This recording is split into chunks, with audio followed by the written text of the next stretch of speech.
عزیز دوستو، آج کی اس ویڈیو میں ہم لوگ کالے جادو کے بارے میں تفصیل سے بات کریں گے۔ یعنی جب بھی کسی انسان کے اندر جادو کیا جائے یا جادو کروایا جائے تو جادو شروع ہونے کی کیا نشانیاں ہیں، یعنی کہ وہ سمٹمز جن کی وجہ سے آپ جان سکیں کہ آپ پہ جادو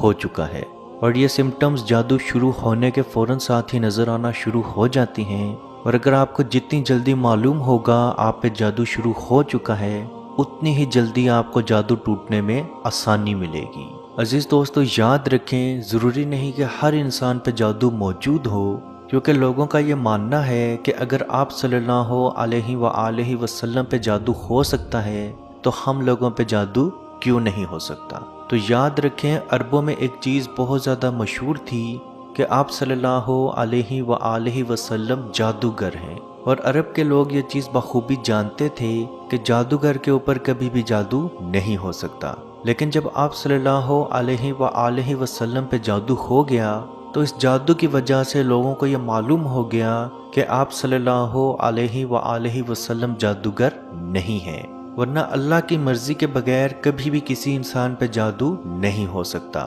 اگر جادو کرنا اتنا ہی آسان ہوتا تو حضرت عمر، حضرت ابو بکر، حضرت عثمان غنی یا حضرت علی رضی اللہ تعالی عنہ پہ جادو کیوں نہیں ہوا؟ اس کے برعکس اماں عائشہ رضی اللہ تعالی عنہا پہ بھی جادو ہوا تھا جو ان کی لونڈی نے ہی ان پہ کیا تھا۔ عزیز دوستو، جادو شروع ہونے کی چند مخصوص نشانیاں ہیں، جن میں سب سے پہلے آپ کے کندھوں میں درد محسوس ہونا یا کندھوں پہ بوجھ محسوس ہونا شروع ہوتا ہے۔ یہ درد زیادہ تر دائیں کندھے کی طرف سے لے کے گردن کے آدھے حصے تک موجود رہتا ہے، لیکن بعض لوگوں میں یہ درد بائیں کندھے سے لے کے ان کی آدھی گردن تک موجود رہتا ہے۔ اور اس کے ساتھ ساتھ جب بھی آپ اپنا میڈیکل ٹریٹمنٹ یا میڈیکل چیک اپ کروائیں تو آپ کی رپورٹس بالکل نارمل آتی ہیں۔ اور اسی درد کے ساتھ ساتھ ڈرانوے یا برے خواب آنا شروع ہو جاتے ہیں، یعنی کہ جب آپ سوئے ہوں تو آپ کو ایسا محسوس ہو کہ آپ اونچائی سے نیچے گر رہے ہیں، یا آپ کو ایسا محسوس ہو کہ جانور آپ کا پیچھا کر رہا ہے، یا آپ اپنے آپ کو خواب میں بہت زیادہ کمزور اور لاچار پائیں، یا گوشت کی خوشبو دیکھیں، یا خواب میں بالکل سنسان جگہ دیکھنا شروع کر دیں، یا خواب میں کوئی چیز کھانا محسوس کریں، تو یاد رکھیں یہ جادو شروع ہونے کی ہی علامتیں ہیں۔ اور اس کے ساتھ ساتھ دن کے وقت آپ کو کبھی کبھار اچانک سے اپنا نام سنائی دینا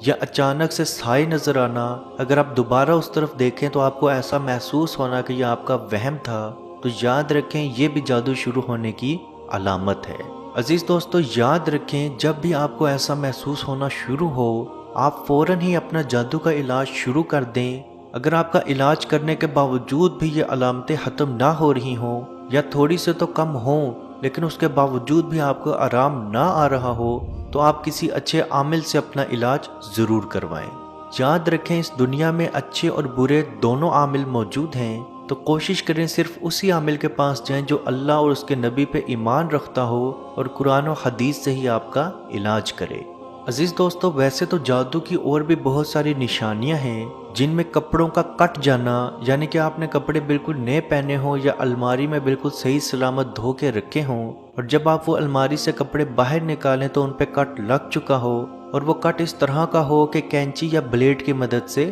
کاٹا ہو۔ قیمتی چیزیں یا آپ کی روزمرہ کی استعمال شدہ چیزیں چوری ہو جانا، جیسے آپ کا کنگھا، آپ کا ٹوتھ برش یا کوئی بھی ایسی چیز جو آپ پہنتے ہوں، آپ کی جولری، آپ کی گھڑی یا کوئی بھی ایسی چیز چوری ہو جانا، سینے میں بہت زیادہ گھٹن محسوس ہونا، اور یہ گھٹن خصوصی طور پر عصر کی نماز سے لے کے آدھی رات تک رہنا، عورت کا حمل میں بچہ ختم ہو جانا یا بچہ ہونا ہی نہیں جبکہ شوہر اور بیوی کی میڈیکل رپورٹس بالکل کلیئر ہوں، اور اگر بچہ ہو بھی جائے تو 30 سے 40 دن کے اندر اندر پیلے کلر کے دست کرتے ہوئے بچے کا مر جانا، اور جب وہ بچہ مرنا تو اس کا رنگ جامنی رنگ کا پڑ جانا، سر، سینے، کندھے، کمر میں بہت زیادہ بوجھ محسوس ہونا، نماز، اذان، قرآن سے کراہت محسوس کرنا اور اس سے دور بھاگنا، شوہر اور بیوی کا یکدم لڑائی جھگڑے شروع ہو جانا اور بعد طلاق تک پہنچ جانا، جسم پہ بال نظر آنا اور وہ بال آپ کے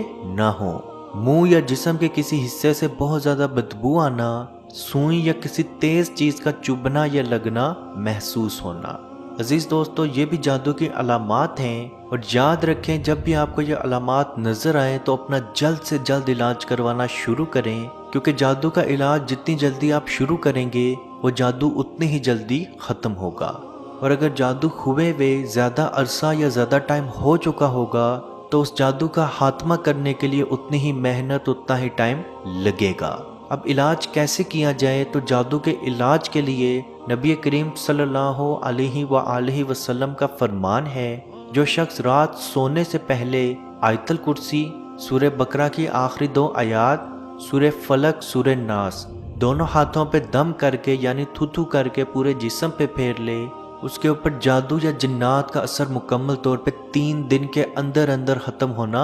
شروع ہو جاتا ہے۔ عزیز دوستو، جو لوگ جادو کرتے یا جادو کرواتے ہیں وہ اس چیز کو بالکل بھول جاتے ہیں کہ نبی کریم صلی اللہ علیہ وآلہ وسلم کا فرمان ہے، جس شخص نے جادو کیا، جادو کروایا یا جادو سیکھا یا جادو سکھایا، اس نے محمد صلی اللہ علیہ وآلہ وسلم کے لائے ہوئے دین سے شرک کیا۔ اور جادوگر صرف خود شرک نہیں کرتا، بلکہ جو شخص اس سے جادو کرواتا ہے، یا اگر کوئی شخص اس سے جادو کا علاج یا توڑ کروانے آیا ہے، وہ اس سے بھی شرک کرواتا ہے۔ اور یہی وجہ تھی کہ حضرت علی رضی اللہ تعالی عنہ جادوگروں کے سر قلم کر دیا کرتے تھے، اور بے شک ان کے دور میں بہت سارے ایسے جادوگر موجود تھے جن کے سر ان کے تن سے جدا کیے گئے۔ اور حضرت عمر رضی اللہ تعالی عنہ اور حضرت علی رضی اللہ تعالی عنہ کے دور میں جادوگر اپنے آپ کو جادوگر کہتے ہوئے بھی ڈرتا تھا، کیونکہ اس کو معلوم تھا اگر کسی شخص کو پتہ چل گیا کہ میں جادو کرتا ہوں تو میرا سر میرے تن سے جدا کر دیا جائے گا۔ تو عزیز دوستو، اللہ کا خوف دل میں رکھیں اور جادوگروں سے جادو کرنا یا جادو کا توڑ کروانا مکمل طور پہ چھوڑ دیں۔ اللہ پاک سے دعا ہے کہ ہم سب کو اپنے حفظ و ایمان میں رکھے، اور کشمیر کے بھائیوں پہ خصوصی رحم فرمائے اور ان کو آزادی کی نعمت عطا فرمائے۔ آمین۔ اللہ حافظ۔ اعوذ باللہ من الشیطان الرجیم، بسم اللہ الرحمن الرحیم، للہ ما فی السماوات وما فی الارض، وَإِن تُبْدُوا مَا فِي أَنفُسِكُمْ أَوْ تُخْفُوهُ يُحَاسِبْكُم بِهِ اللَّهُ فَيَغْفِرُ لِمَن يَشَاءُ وَيُعَذِّبُ مَن يَشَاءُ وَاللَّهُ عَلَى كُلِّ شَيْءٍ قَدِيرٌ۔ آمن الرسول بما أنزل إليه من ربه والمؤمنون كل آمن بالله وملائكته وكتبه ورسله لا نفرق بين أحد من رسله وقالوا سمعنا وأطعنا غفرانك ربنا وإليك المصير۔ لا يكلف الله نفسا إلا وسعها، لها ما كسبت وعليها ما اكتسبت،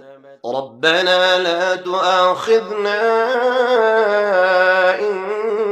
نسينا أو أخطأنا، ربنا ولا تحمل علينا إصرا كما حملته على الذين من قبلنا، ربنا ولا تحملنا ما لا طاقة لنا به، واعف عنا واغفر لنا وارحمنا، أنت مولانا فانصرنا على القوم الكافرين۔